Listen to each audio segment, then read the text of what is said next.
All right, here you're going to learn how to take this integral, and this integral. And as you can see, these are disguised.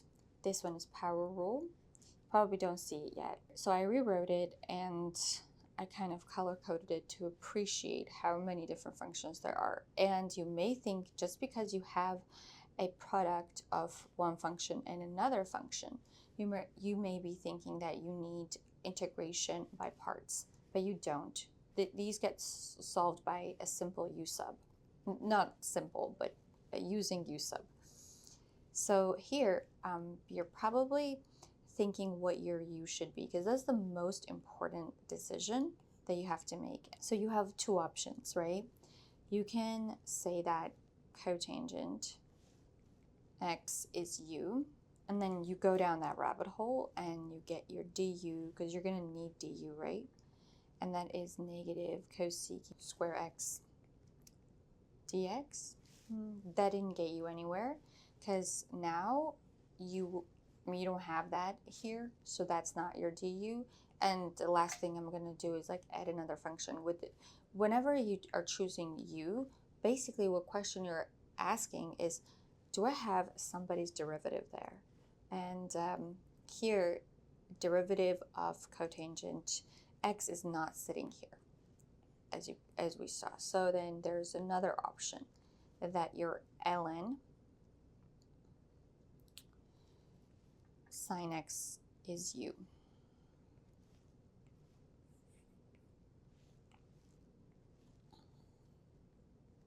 Of course, you're going to need du. And first you take derivative of ln, which is 1 over x. So you treat this thing as a one big blob. But this is chain rule. It's not x, it's sine. The argument of ln is sine x. And then you have to multiply this by whatever you have in the argument, derivative of that, right? And that thing is sine x and then sine x. I'm not going to forget dx. When I simplify this, or whenever I take derivative of that, I'm going to get cosine, correct? So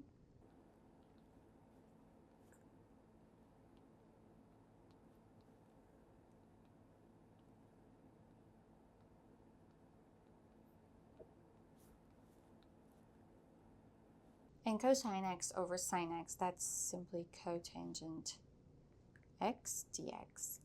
All right, do you see that that was a better option just because I have that sitting in the integral? And this is du. And this is... All right, so I'm going to rewrite this integral as u du, because that's all I have sitting in the integral. And that is u squared over 2 plus the constant of integration. I need to back substitute this. Ln sine x over 2, and that is squared. Okay, that's how you solve that. The reason why it is called a disguised power rule is because in the last integral, or the only integral that we actually took, was the power rule. We applied power rule here. And it's disguised because you don't see that there's u du there, right? Because this does not look like it's u du. But as soon as you make this decision to turn this into u, and you go through with taking a derivative of this in order to attain du, then you realize that this is du and this is u, and there's nothing else left. This integral could not be solved any other way, so it's kind of a trick. If you don't know it, it's hard to guess.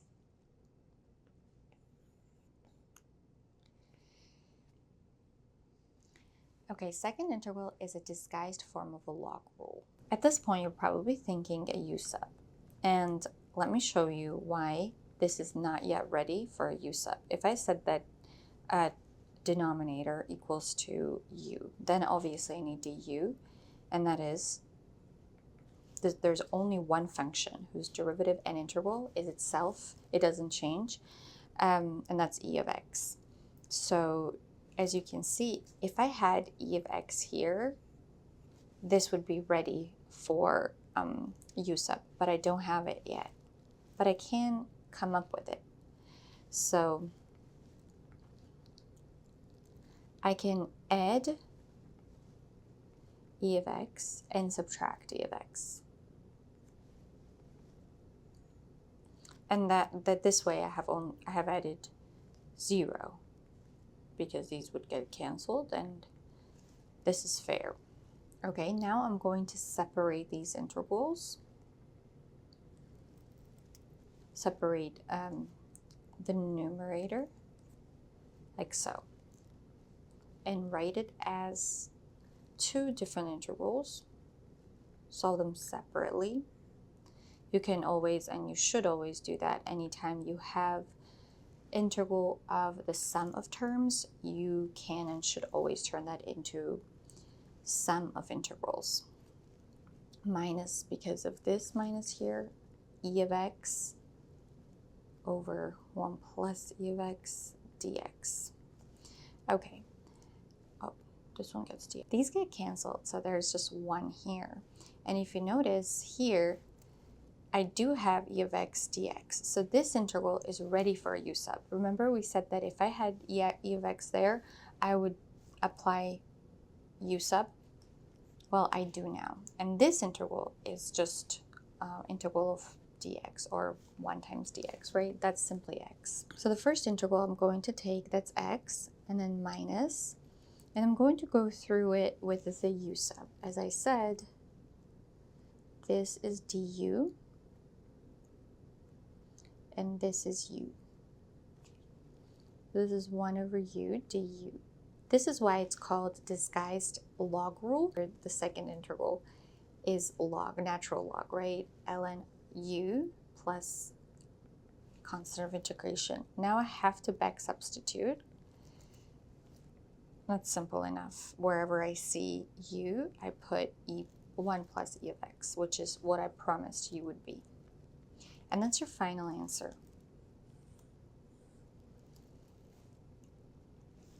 So I kind of got started saying that this would be u, and then I got this as du, and I thought, that would be nice. And I just created that. I added it and I subtracted that, and this was 1 because these got canceled, and this integral I could solve using U-Sub. So these 2 integrals are kind of special cases, and they're called, first one disguised power rule, and this one is called disguised form of a log rule.